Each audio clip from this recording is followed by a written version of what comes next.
ask you all to stand. All right, and I want you to stretch and I want you to yawn as big as you can, because this is the only yawn you get during my presentation. Oh, doesn't that feel good? Oh, there you go. Oh, and you can sit down. There we go. So I find myself in the most privileged position of being able to maybe just tie the day together and just think about some of the things that we've heard. We've heard about change. We've heard about digital disruption. We've heard about climbing mountains. We've talked about how to speak to our clients, how to sell to them, or how not to sell to them. We have heard about burnout. We've heard about leadership. And what is it that brings all of these things together? And as you have been listening and as you've been thinking, what has been going through your mind and what are the conversations that you have been having? And in the work that I have been doing over the last 20 years in leadership, Mark Kahn touched on it this morning, where he said there are so many big leadership rollouts that don't seem to be working. Gallup still says that employee engagement is at a low 33%. And I had to ask myself the question, are we not overcomplicating it? Are we not making engagement, collaboration, far more complicated than it should be? And I came across the whole concept of conversational intelligence. And when I looked at it, I thought it can't possibly be that simple. So I want you to think about, you woke up this morning and your first conversation, hopefully to the person that you love, was good morning. Maybe to your colleagues. How many of you actually stopped to listen to the answer? You might have had conversations with your boss, with your team, with your customers, with your suppliers. Our day is made up of millions and millions and millions of conversations. We spend the majority of our day in meetings, talking to people. But are we doing it well? So let's take some time to think about the quality of the conversations that we have. And they say we have conversations all day long, and some of them we actually have with other people. Because perhaps the most important conversation is the conversation that we have with ourselves. So I'd like you to reflect on the day. As you were hearing Peter Geldenhuys, who has to be one of the most cleverest people I've ever met, when you listen to Ryan, when you listen to Michael, when you listen to Caroline, what was the conversation that was going on inside your head? What were you thinking about? What is the conversation that you're going to have when you go home and say, you know what I heard today? What is the conversation that you have with yourself that is saying, I can do this, I can do something different? Because it's those conversations that we have with ourselves which very often determine the quality of the conversations that we have with others.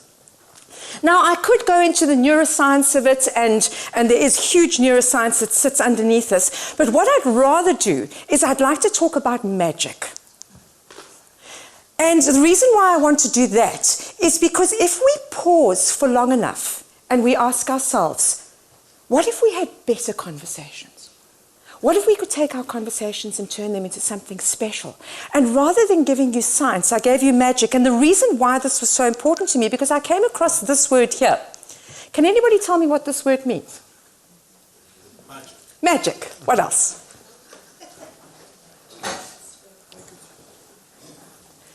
What happens when a magician takes it? Where's our magician? Here's our magician. When Shay takes his magician and he does something and he goes abracadabra and it all works. But does anybody know what the word actually means? Okay, very close, okay? It's anything else? Okay. Now, I heard about this place on the most viable research platform you can ever find. I heard about this on Facebook. All right, and as you know, if it's on Facebook, it must be true. Okay, so the academic in me said, okay, let's maybe go and check this out just a little bit before I put it as part of my keynote. And I went and I did some research, and I was absolutely blown away by what I felt, because yes, it is making manifest. It comes from the ancient Aramaic that means, when I speak, I create. How powerful is that?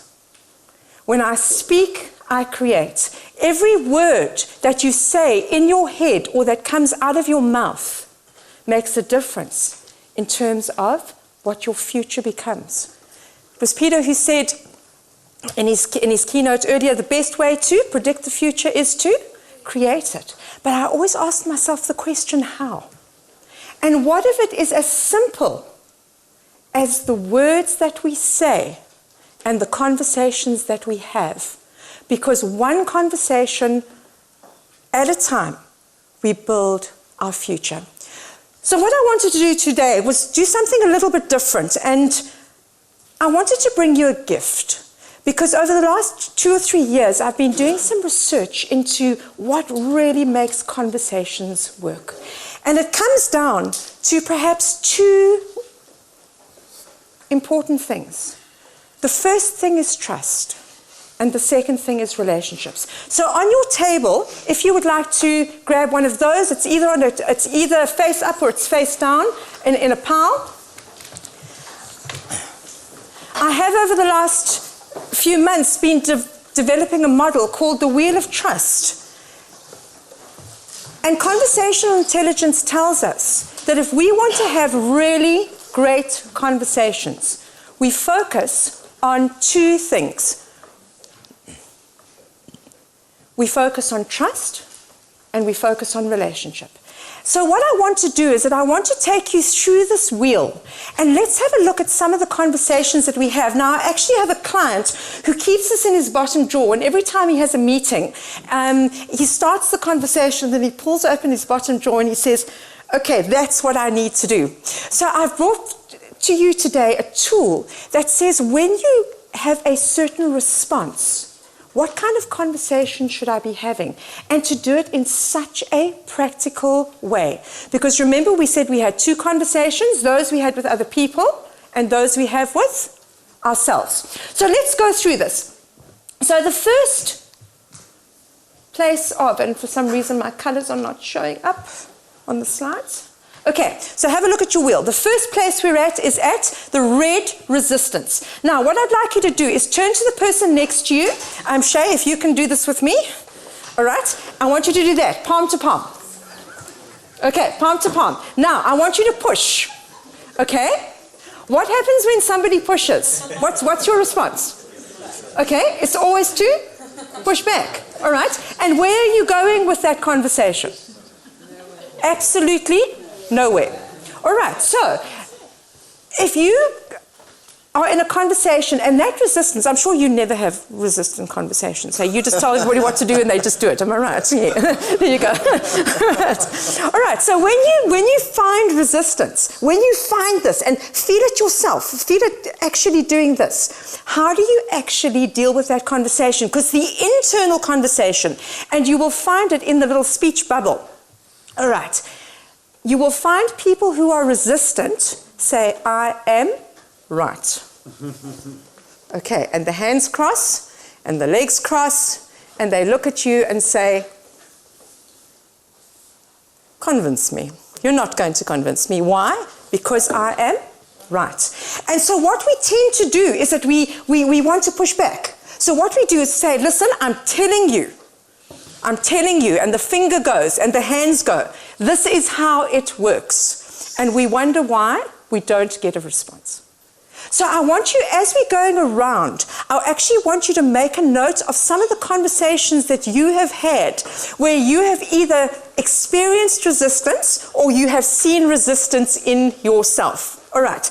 And one of the clear things, gentlemen, all right, if your wife ever says to you, fine, all right, that is probably a fairly clear case of resistance. All right, it is not okay. All right, that is not the green light to go ahead. All right, so very often what we need to do is listen to the verbal cues of what's actually coming across, the verbal and the non-verbal cues of resistance. So what is the strategy that we use to change that? We tune in. Instead of pushing back, listen. And in order to listen, you have to switch off your internal conversation. And you have to open up the space to listen deeply. Ask questions rather than making statements. So say more of that. Ask questions. asking questions is the most wonderful way to invite people to discovery. The next part on your wheel, if you'd like to look at your wheel with me, is indifference. That's the hardest one, because how do you actually move somebody from indifference? And at this edge of the wheel, we have low trust conversations, and people are physically resisting you. Your brain is resisting you. But when we have conversations that are around indifference, what happens is people are saying you don't care. And caring is at the heart of trust. Connection is at the heart of trust. So think about some conversations, write some conversations down of where you have experienced, either yourself or with others, where you've just felt this total lack of caring. And the strategy here is to connect. Don't tell them what you know. Don't give them more facts. Don't give them more research.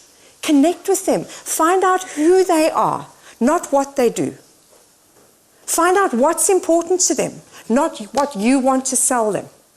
When people know that you care, people buy from people.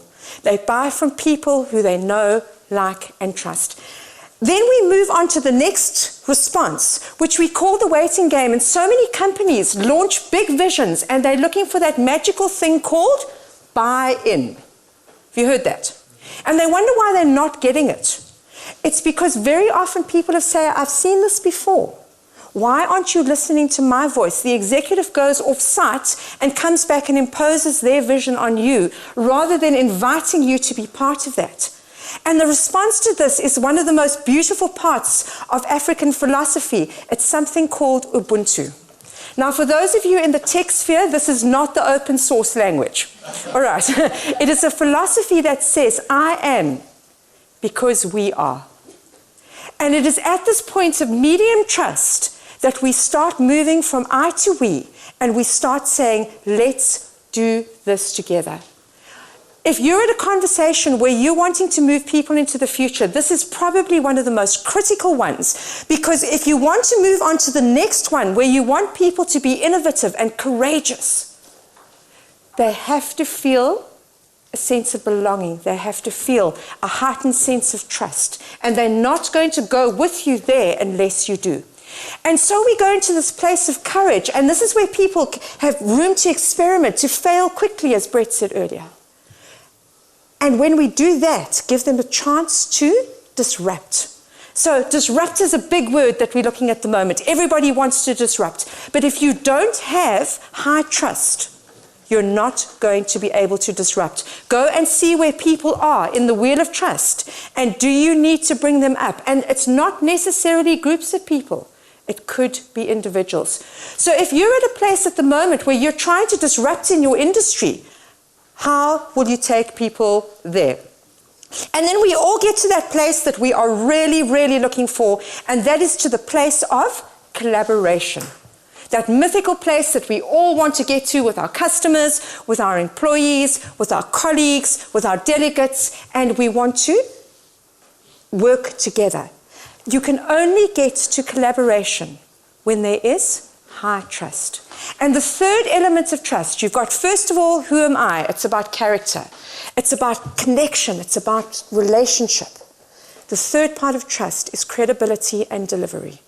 If you want collaboration to work really, really well, you have to be saying, where is the mutual value for both of us?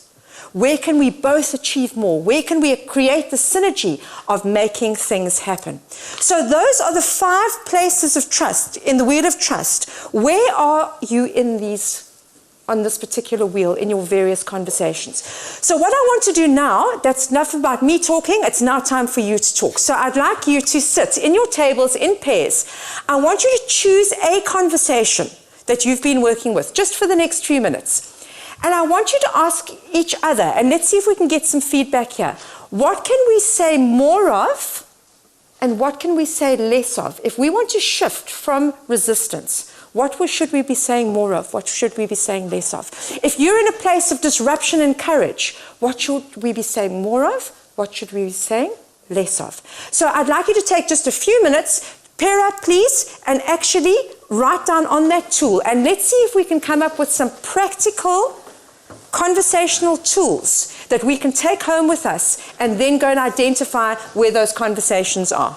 Okay, ladies and gentlemen, as much as I'd love to give you lots of time, I did try for an extra 10 minutes, but it wasn't possible. All right, could I just have your attention back at the front, please?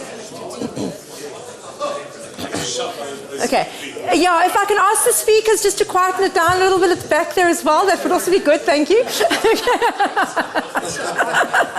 All right. Can you just tell us which conversation you had and what are you going to say more of and less of? Waiting game. Mm-hmm. And you said ask more questions and make less statements.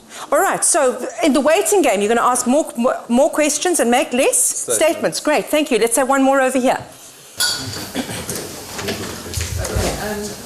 It's engaging the person, so it's bringing in the caring aspect. What or how do you feel? What do you feel? So Yes. try to actually get them to look for a second and think, hold on, it's actually about the person. Yeah. Another one would be, what are you thinking? Another one is, the problem's so big, we ask them what step one might be if we were to Oh, wow, that's brilliant. Bring it down. Step one, and maybe we can then build the solution together. And the other one is things along the words of elaborate, collaborate, depending on what the circumstances. I love it. Thank you very much. All right, ladies and gentlemen, we've got time for one more short. Yes. One more should. Okay, quick one. Yeah, instead of saying you should, it's you could. Instead of saying you should, you could. All right, so can you now see you've got a black piece of paper and some post-it notes? So for event organizers, I'm going to show you a really, really cool way of getting feedback very quickly and to look at the power of language. The power of the words that we use are incredibly important. Can you please write one word per post-it note? Three or four words, please, what your main takeaways from today are. All right, just one word. And let's see what the collective language is in the room in order to get some feedback, which we are going to feed back to you, and let's see whether or not we can have, in a very, very short space of time, a collective conversation and some collective language in the room. So you've got about 30 seconds to do that, and then they're going to kick me off the stage. And as I wrap up now, you can carry on doing that as we go into the last few minutes of the session to say thank you very much. And this is just an example of the start of a conversation. We do, all of our speakers who are represented here, many of them have master classes that do this either in the conference room or back in your organization. And this is just an example of one of them where we create a chance for people to think and to feed back into the organization. So I trust today has been a really awesome time. Please go out and have those conversations, not only with yourselves, but the conversations that you have with each other, because at the end of the day, every conversation matters.